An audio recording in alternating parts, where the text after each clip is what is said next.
Good afternoon, everybody. Welcome to CCUK's Tech Talk. This Tech Talk is about the environmental advantage, quality assurance and testing. I'm Steve Musa, one of the project team. I'm joined by our technical director, Jayesh. Good afternoon, Jayesh. Good afternoon, everyone. So we go straight into the Tech Talk.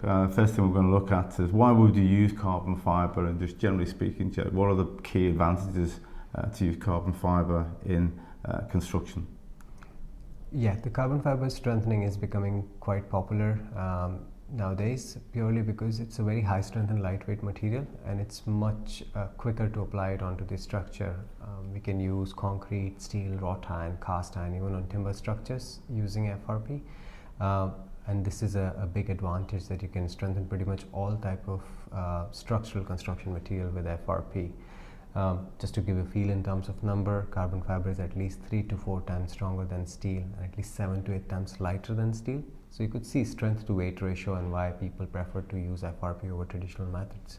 So it's not just a structural enhancement, it's actually economically, it is better for a contractor or a project to use carbon fibre. It is, yeah. If we see the whole cost in terms of the material of cost of the material of carbon fibre, labor, disruption to the structure, and most importantly time in doing that strengthening, then FRP is the most economical solution available in the industry at the moment to strengthen the structure. So it is a very economical solution, but we have to see the whole cost, not just compare the cost of material of carbon fibre with cost of steel or concrete. So not only is it good for the environment, main contractors are hitting onto this and looking to designers to use carbon fibre both in an environmental aspect and to save time and money. Yeah, exactly, because that saves a lot of time, and that is a huge advantage for overall project, because you can save prelim cost and everything, and that's why they are going to the designers or architects to look into FRP for strengthened structures. So one of the key things we're asked about when we're looking at the durability and the design length, we have to do a lot of durability testing. Yes, so FRP, as compared to concrete and steel, it is still a new technology, because concrete has been used since early 1900s. So people know pretty much everything about how concrete behaves and everything, and what will happen to concrete when it is exposed to different climatic conditions and all those things. So the same thing we had to do with the FRP as well, because to prove the people that it can work in a similar way, it can strengthen the structure, it can protect, and at the same time it can increase the service life of the structure. So for that reason, there has been extensive testing done on the FRP. Durability testing is one of them. Some of the carbon fibre has been tested based on AC 1 to 5, which is a very extensive durability testing based on 20,000 hours durability testing, which is the maximum you can do at the moment. It has been tested on different exposure conditions like salt and fresh water, dry heat, freeze and thaw, cold weather, which is dominant here in the UK. And based on this testing, we can safely say that FRP is very good for at least 50 plus years of service life. And 50 plus we say purely because that's the maximum limit we can test it right now. But generally new build structures such as bridge structures or new FRP bridges and everything, they are designed for much longer service life than that, like 75 years or 100 years. So it is good for that period of time. So a minimum of 50 years, yeah. Okay. I know we speak with several of the UK and European universities, but we do have a relationship with quite a few universities in the UK. Yeah, so testing of any material is not just limited to testing in laboratories to get a certain result or certain report or something. It is extensively tested by supporting different types of research projects around the world in the universities. So supporting PhD students to do a proper research on a particular area of interest for the industry. And by that we've got more than 500 test reports, which is more than anybody else who has done on FRP. And we have worked with many universities, but to name few here in the UK is University of Manchester, Sheffield, Edinburgh, and they all are working on different types of tests. It's not just like one test is repeated in different universities. For example, University of Manchester tested the strengthening of fire damaged structures. University of Edinburgh was working on fire protection of FRP. University of Birmingham was working on strengthening of beam structure. So it's all different, and by that we've got, as I said, more than 500 test reports around the world. And these test reports we have provided and shared with several clients. If they ask for the information is readily available, yeah? Yeah, some of them have been shared if needed, but mostly these test results and reports form a part of drafting a particular design guideline or something. So most of these reports have been used when they were writing design guidelines such as TR55 or ACI 440, because when you don't have the huge real-time project data, you rely on these lab tests and everything. Yeah. So different behaviors were tested, different analytical models were developed, and that has been used in design guidelines. Okay, that's great. We're just going to have a quick look at the two types of testing which are currently used within the industry. The pull-off test. Yeah, so FRP is generally tested for potential to kind of failure in a real project. In laboratory, they can test it for whatever they want, different types of failure and everything. But in reality, if FRP is going to fail on a structure, there are potentially two ways it could fail. One is debonding and delamination, where FRP just debonds from the substrate. Now that could happen if the applicator has not done the saturation properly, or if they have not done the preparation of the structure or substrate properly. All these human error related issues could lead to debonding and delamination failure. So any bond critical application such as beam strengthening, slab strengthening, wall strengthening, or any strengthening where you're not wrapping a whole structure or coming all the way around back onto the FRP, there you need to do a pull-off test after the application. Now this pull-off test is slightly different from a standard concrete pull-off test, because in concrete pull-off test we look out for a number in terms of pull-out strength, such as 2 MPa, 3 MPa, depending on grade of concrete. Whereas in FRP we are not interested in that number, we are more interested in mode of failure. So what we do is that wherever we are doing strengthening, we put a sacrificial patch in that area. Now the number of tests will be defined by a project engineer. Okay. It is up to them to tell applicators that how many tests they want. But usually a sacrificial patch is put on, and then you perform a pull-off test from that sacrificial patch after 100% curing. The sacrificial patch is the image on the left, the far left. Yes, so this is a beam strengthening image. So we strengthen this beam for flexure. So we applied FRP at the underside, but we put a sacrificial patch on the side of the beam, so it cures in same environment. Okay. So after that, we performed a pull-off test after 100% curing, which is in ambient condition, it is 72 hours. So after that, when you do the pull-off test, all you want to see is that it should not come out just from substrate, or it should not come off from another layer of FRP if there are multiple layers.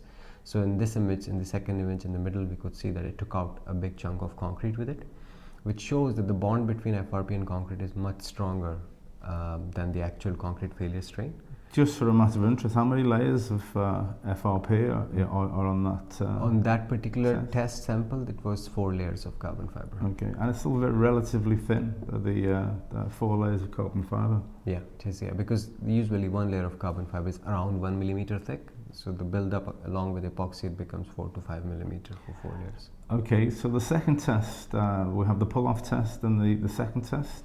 Yeah, second test is a plate testing, which is basically a composite material testing. So whenever you use a fabric system, it needs to be designed on composite laminate properties, which is given on the data sheet. Yeah. We should never use dry fiber property to design the FRP, because FRP is a composite material.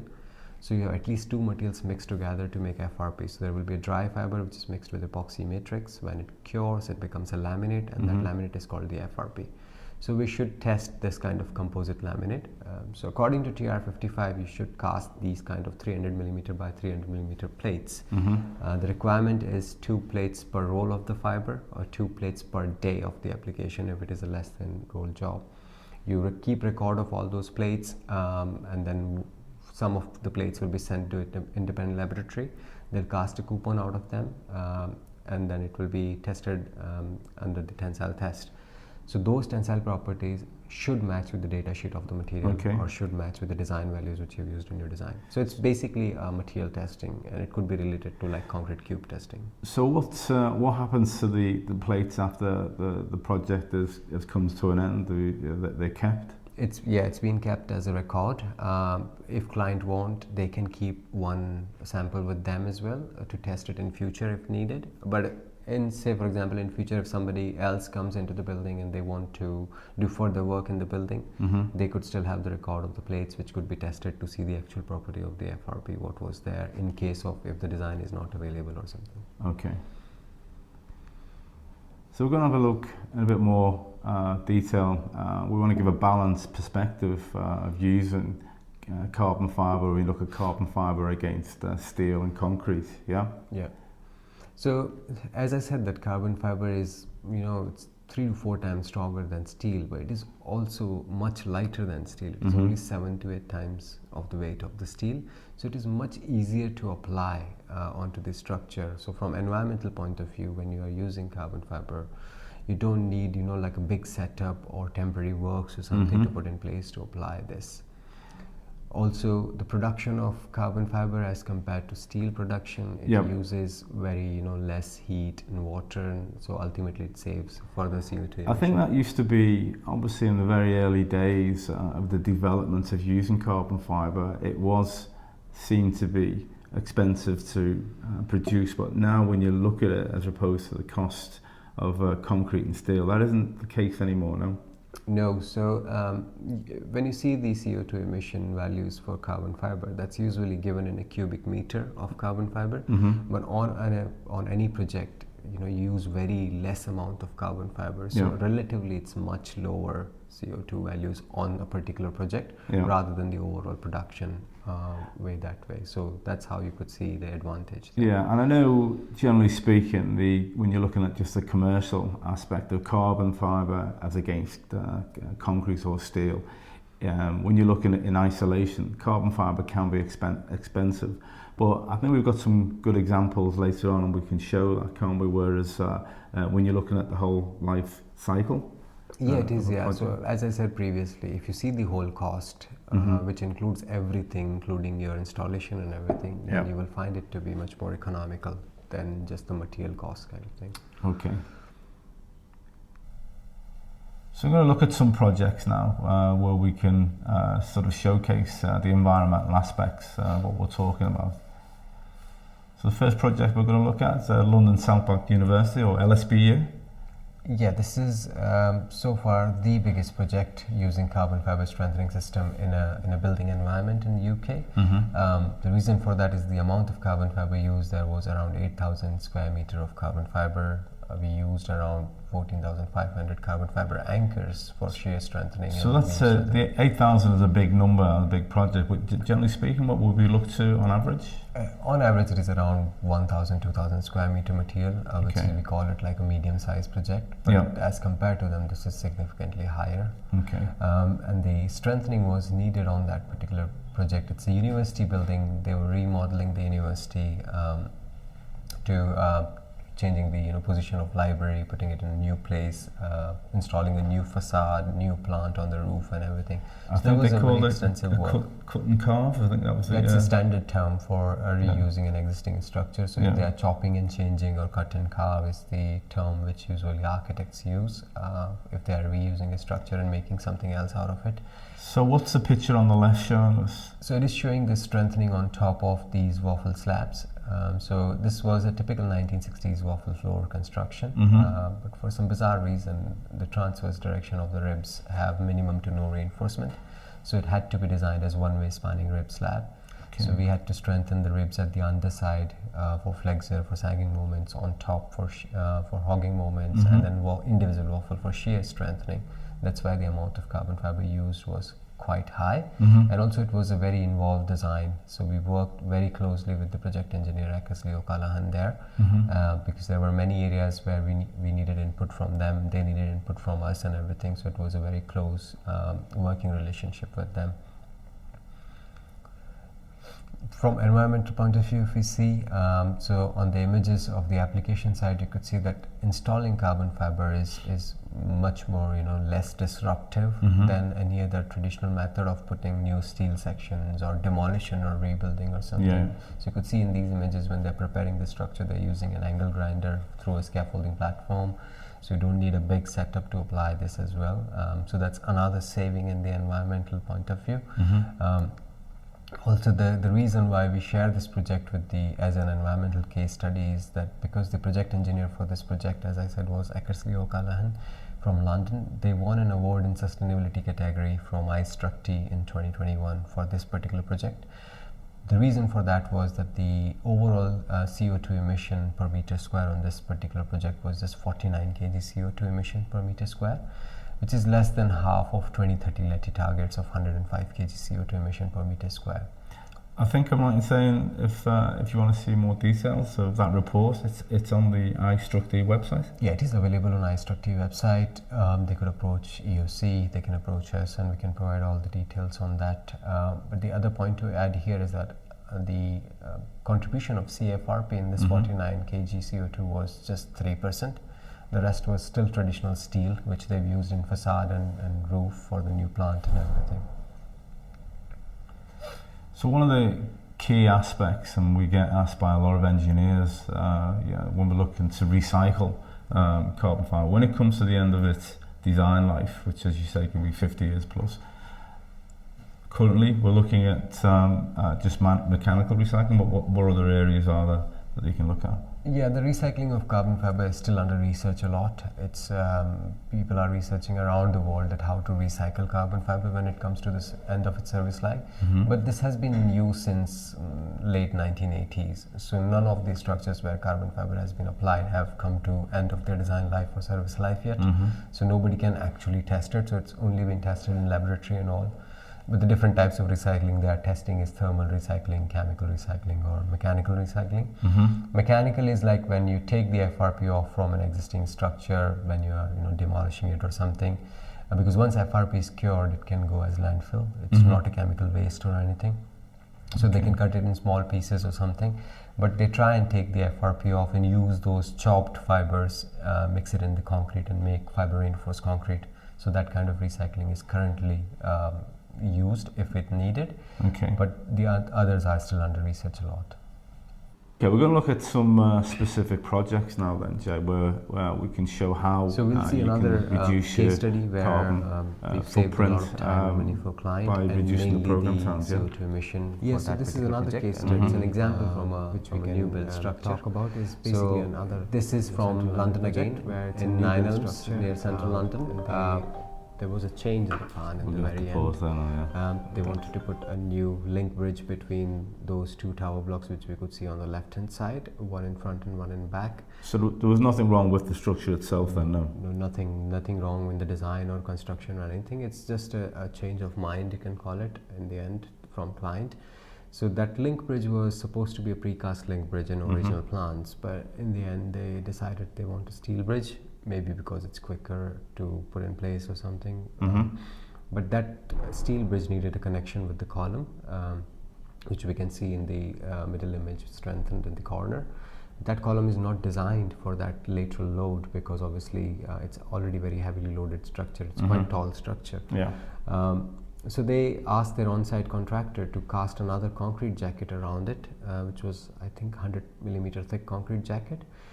Contractor said it can take 2 weeks to do that work, and after that 28 days for it to cure before they can use that column for the connection of the plate and all those things. Obviously they did not have that much time because of the location of the project and everything. There's no way the big bridge can be stored on site and all. So they approached us. We checked the feasibility of using this with carbon fiber. It was feasible to strengthen the structure using FRP. So we were given an order, and then we started work on Friday evening, finished it by Monday morning, and following weekend they were able to connect the plate. So purely because of the time, FRP was a preferred option for them. And if we see from CO2 emission point of view as well, when you use concrete and everything, you'll put like concrete pumps in place and everything as compared to applying carbon fiber onto it, which was very low profile in a way and very less disruptive. If you look, I suppose if you're looking on program times alone, the main contractor had said 8 weeks.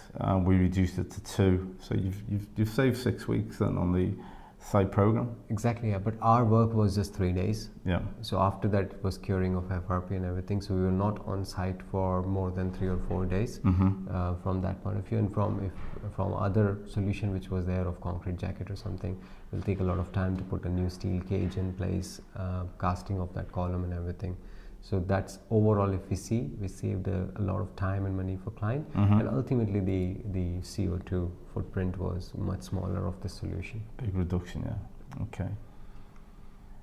I think just as a sort of a summary point, we look at there's 4 key points. Hopefully that's come across, the environmental aspect of what we do. Why demolish when you can look at using a carbon fibre solution?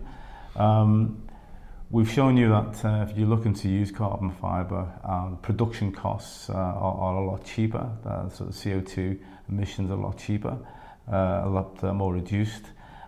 Traditional methods of using concrete and steel on the site, when we're working on a site, our footprint is a lot smaller. We don't need large cranes or transportation, and main contractors like this. And finally, the recycling and the reuse of carbon fibre. The research and development is ongoing, It is, but eventually they'll look to use more innovative ways of using carbon fibre or reintroducing it into the marketplace. So that's our tech talk for today. I hope you found this of interest. As I say, it's part of our knowledge learning program. If you want more information, please go to our website. There's a lot of other videos and tech talks you to look at. If you'd like a certificate to say that you've seen this tech talk, please scan the QR code and send it over. Thanks for joining us today, and hopefully we will work with you in the near future. Thank you. Ta-da!